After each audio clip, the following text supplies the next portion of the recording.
大家好，又係我燒車時嗱，呢台車呢就係漂洋過海，專員喺香港嗰邊開過嚟揾我哋幫佢檢查。咁啊，佢實在冇辦法。如果係真係整得到佢都唔使話浪費咁多時間過嚟揾我哋搞。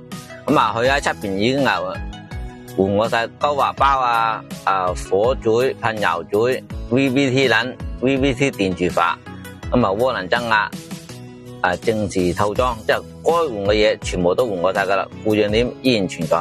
佢就係動車嗰時候發動機打冷震同埋受力嗰時候，咁啊着發動機故障燈。咁啊，我哋而家係試車睇個係咪有咁樣回事。嗱，咁而家試呢個動力係有啲頓挫啊，即係比油嗰時候挫下挫咧，而且個發動機故障燈都着咗。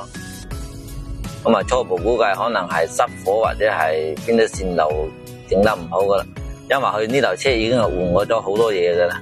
如果我哋再換都毫無意義噶啦，咁啊依家翻去檢查究竟係佢裝得唔好，定係邊個環節出咗問題？而家讀一讀數據流先。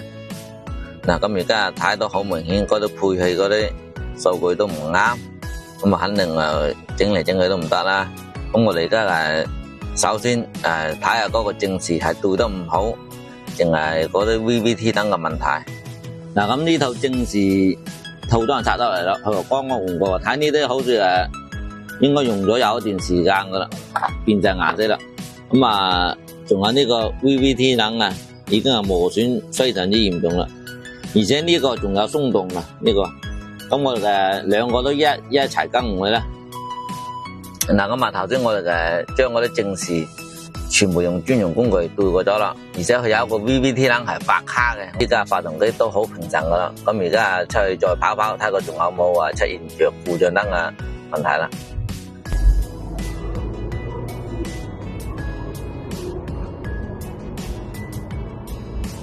依家到咗80-90都冇頓挫啦，咁啊依家再嘗試下跑快些少睇睇。而家踩急都有睇佢仲有冇着啦，之前一腳油門到底一着個燈啦。